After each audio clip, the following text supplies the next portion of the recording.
खबर इटावा से है, जहां पर राज्य मंत्री स्वतंत्र प्रभार होमगार्ड्स एवं नागरिक सुरक्षा उत्तर प्रदेश धर्मवीर प्रजापति की अध्यक्षता में विकास भवन स्थित प्रेरणा सभागार में विभिन्न विभागों के लाभार्थी परक योजनाओं की प्रचार प्रसार की प्रदर्शनी एवं उत्तर प्रदेश सरकार के नवनिर्माण 9 वर्ष पूर्ण होने के उपलक्ष्य में महिला सशक्तिकरण कार्यक्रम का आयोजन किया गया। उनके द्वारा दीप प्रज्वलन एवं मां सरस्वती की प्रतिमा पर माल्यार्पण कर कार्यक्रम का शुभारंभ किया गया। कार्यक्रम के दौरान महिला सशक्तिकरण से संबंधित लघु फिल्म का प्रदर्शन किया गया एवं प्रदेश सरकार की सेवा सुरक्षा एवं सुशासन की नीति के अंतर्गत आयोजित कार्यक्रम में उनके द्वारा विभिन्न जन कल्याणकारी योजनाओं के संबंध में विस्तृत जानकारी प्रदान की गई। अपने उद्बोधन में उन्होंने कहा कि सरकार द्वारा बेटियों की शिक्षा, सुरक्षा एवं स्वास्थ्य के क्षेत्र में निरंतर कार्य किया जा रहा है तथा विभिन्न विभागों में पारदर्शी भर्ती प्रक्रिया के माध्यम से योग्य अभ्यर्थियों को रोजगार उपलब्ध कराया जा रहा है। उन्होंने कहा कि पूर्व में सिफारिश आधारित व्यवस्थाओं के स्थान पर अब पूरी तरह पारदर्शी एवं निष्पक्ष प्रणाली लागू की गई है। उन्होंने पीएम राहत योजना का व्यापक प्रचार प्रसार करने के निर्देश दिए, जिसके अंतर्गत दुर्घटना में घायल व्यक्तियों के उपचार हेतु निर्धारित अस्पतालों में 1.5 लाख तक का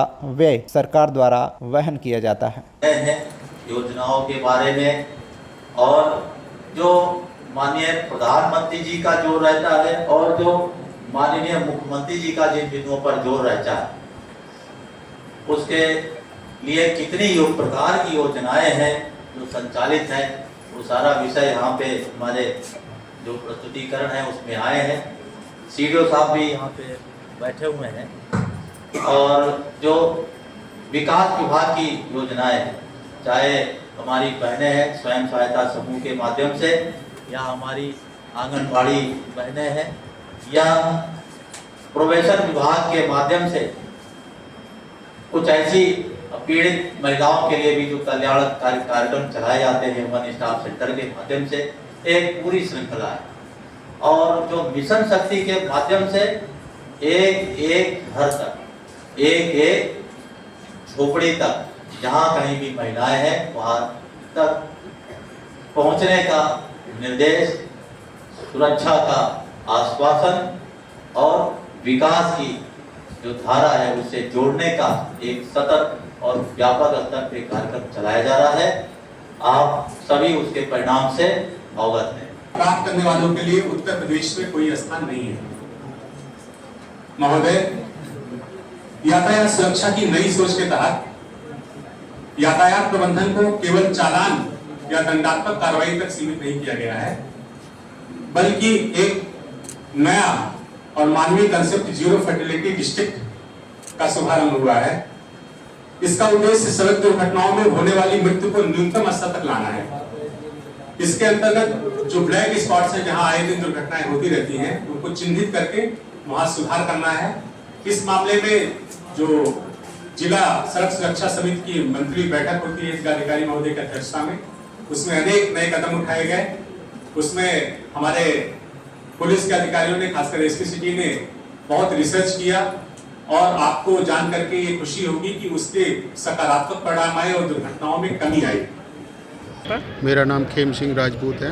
ये किस तरह का आयोजन हो रहा है आज यहाँ पे? आज ये मिशन शक्ति के अंतर्गत ये चल रहा है। यहाँ पे आए हैं 9 वर्ष पूरे होने पर सरकार के, तो प्रेरणा सभागार में आज सभी विभागों के स्टॉल लगे हुए हैं और यहाँ पे सभी लोग आए हुए हैं। मैं भी फार्मर हूँ, मेरा शहद का उत्पादन है, जो मेरा एफपीओ बना हुआ है, bird grow producer company limited. और मेरे ये शहद के प्रोडक्ट हैं, ये आप देख रहे हैं, बिलायती बबूल है, सरसों है, मस्टर्ड है, लीची है, यूकेलिप्टस है।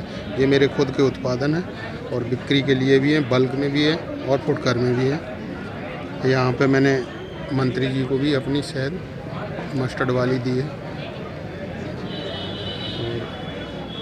और ये मेरी कंपनी है सर। मेरा नाम निम्मी सिंह है, मैं मुख्य सेवका हूँ इटावा शहर में। कि क्या कार्यक्रम रखा गया है आज हम लोगों का कार्यक्रम ये रखा गया है जिसमें आंगनवाड़ी को किस तरीके से दिखाया जाता है कि वहाँ पे बच्चों को पोषाहार मिलता है कि नहीं मिलता है, और भी बहुत सारी योजनाएं रहती हैं जैसे कि कन्या सुमंगला योजना और हमारी मातृ वंदना योजना, ये सारी योजनाओं के बारे में बताया गया है। और यहाँ आप देख सकते हैं ये इस तरीके से हम लोग HCM जो हॉट कुक मील जो होती है ना वो बच्चों को प्रोवाइड करवाते हैं। और साथ ही मैं ये दलिया का पैकेट ये दिखाना, ये पौष्टिक ये फोर्टिफाइड दलिया और चना दाल और रिफाइंड, ये पोषाहार हमारे यहाँ वितरित किया जाता है हर आंगनवाड़ी केंद्रों में। जितने भी लाभार्थी होते हैं जिसमें गर्भवती महिलाएं होती हैं, दात्री महिलाएं और 6 माह से 3 वर्ष वाले बच्चे और 3 से 6 वर्ष वाले बच्चे, उनको प्रोवाइड कराया जाता है। हाँ, गोद भराई अन्नप्राशन का प्रोग्राम रखा गया है स्पेशली आज, जिसके लिए हमारे यहाँ अभी लाभार्थी अभी चले गए हैं, प्रोग्राम हो चुका है मंत्री जी द्वारा।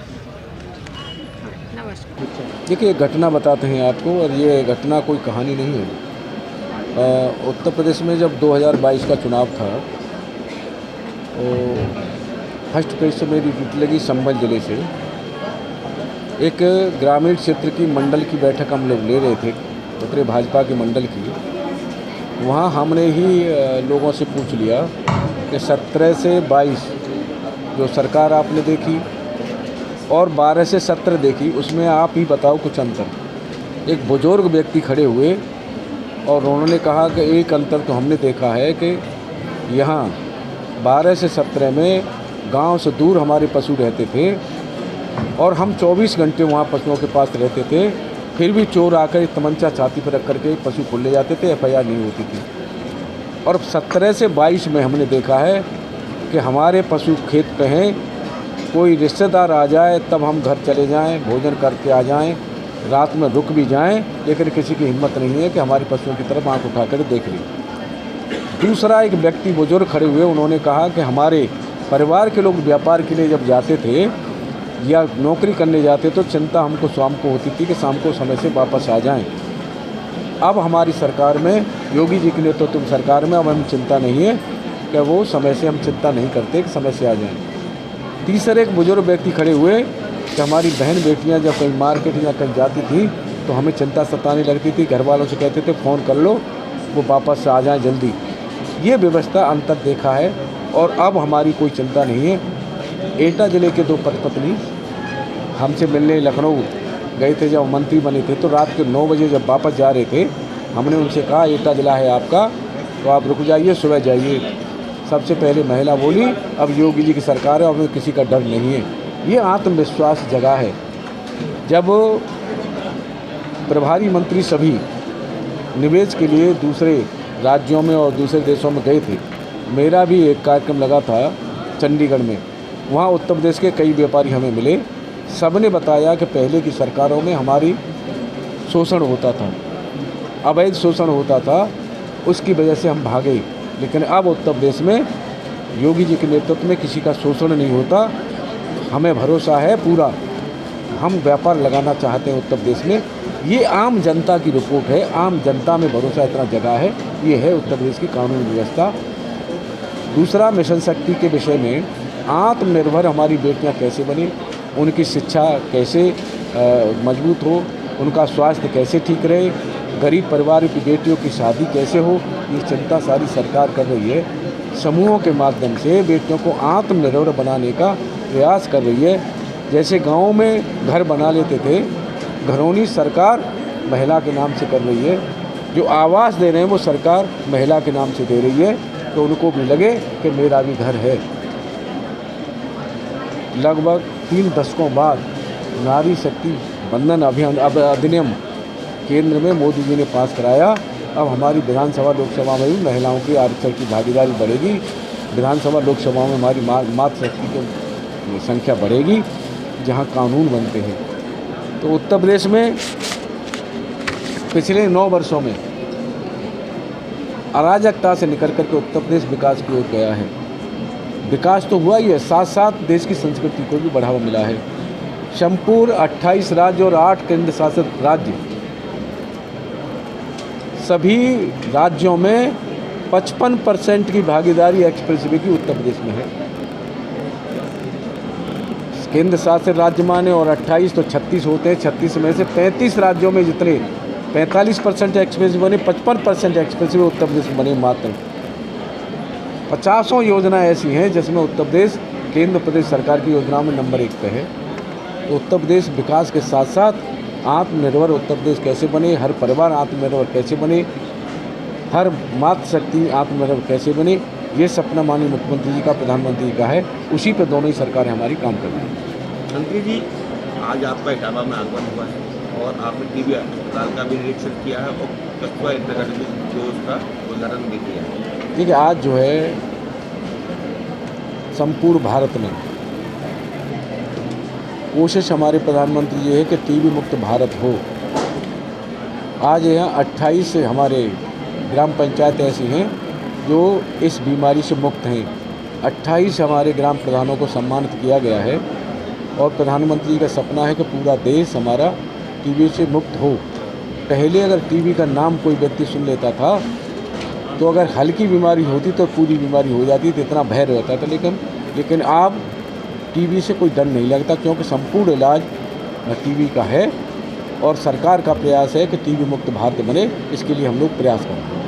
नवरात्र में छात्रावास की सौगात दी गई है, तो नारी शक्ति कितना बड़ा तोहफा मानते हैं? बहुत बड़ा तोहफा है। मैं कह सकता हूँ कि बेटियों के लिए कस्तूरबा विद्यालय आज यहाँ उद्घाटन हुआ है। जो हमारे सामान्य परिवार, गरीब परिवार और जो श्रमिक हमारे दूर दराज जो मजदूरी करने जाते हैं, वो अपने बच्चों को पढ़ा नहीं पाते, बेटियों को नहीं पढ़ा पाते, या फिर स्कूल दूर है वो अपनी बेटियों को नहीं भेज पाते। ऐसी बेटियों के लिए कस्तूरबा विद्यालय के माध्यम से ऐसे परिवारों की बेटियों की शिक्षा चिंता सरकार ने की है। तमाम लोग श्रम करने के लिए बाहर चले जाते हैं या भट्टों पर मजदूरी करने चले जाते हैं, वो अपनी बेटियों को नहीं पढ़ा पाते। ऐसी बेटियों के लिए रहने की, खाने की, वहाँ सारी पढ़ाई की व्यवस्था कस्तूरबा विद्यालय में होती है। ये भी यहाँ सौगात आज इटावा को मिली है, बहुत बड़ी उपलब्धि है। नवरात्रों के अवसर पर मिली है और बड़ी उपलब्धि है बेटियों के लिए। सर, इटावा में कार्यकारिणी का गठन हो गया, नई टीम कैसे काम करेगी? आगे चुनावी चुनौतियाँ भी रहेंगी। निश्चित रूप से नई कार्यकारिणी को मेरी ओर से बहुत बहुत मंगल कामना है। और नई कार्यकारिणी चुनाव, वैसे तो हम लोग चुनाव के समय में चुनाव की तैयारी नहीं करते। हमारी पार्टी और हमारी सरकार और संगठन दोनों ही हर समय तैयार चुनाव के मूड में हम लोग रहते हैं। जहाँ से एक प्रदेश से चुनाव से पूरी दूसरे प्रदेश में लग जाते हैं। अन्य दलों में अंतर इतना है कि वो दल चुनाव के समय तैयारी करते हैं, हम हर समय तैयार रहते हैं। नई टीम हमारी पूरी ताकत के साथ, पूरी मनोयोग से पूरी चुनाव की तैयारी में रहेगी और पूरी संगठन का काम करेगी। संगठन और सरकार दोनों के जो भी निर्देश होंगे प्रदेश के, हमारे जिला फॉलो करेगा। स्वागत देखा गया है युवाओं को, महिला को कार्यकारिणी में अधिक भागीदारी है। निश्चित रूप से युवाओं का समय है, युवाओं का देश है, युवाओं का प्रदेश है, तो भागीदारी होनी चाहिए युवाओं की। मंत्री जी, एक फिल्म रिलीज हुई है धुरंधर, उसको लेकर अखिलेश यादव कह रहे हैं भारतीय जनता पार्टी के लोग जो है ना पैसा देके फिल्म बनवा रहे हैं। ये पहले वो लोग करते थे, सैफई महोत्सव में कितना खर्चा करते थे वो सब प्रदेश जानता है। आज ऐसे ही फिजूल खर्चों को पैसा बचा बचा करके उत्तर प्रदेश सरकार विकास कर रही है। स्वेच्छा से लोग फिल्म बना रहे हैं क्योंकि अब हिम्मत हो रही है, सच दिखाने की हिम्मत हो रही है, तो स्वेच्छा से लोग बना रहे हैं। और जो बना रहे हैं उनकी हिम्मत हो रही है। पहले किसी की हिम्मत नहीं होती थी सच दिखाने की, तो अब सच दिखाने की हिम्मत हुई है लोगों में। लोग आगे आ रहे हैं, निकल के सच्चाई प्रदेश के देश के सामने ला रहे हैं। इटावा से शिव कुमार सिंह की रिपोर्ट, TV1 इंडिया न्यूज।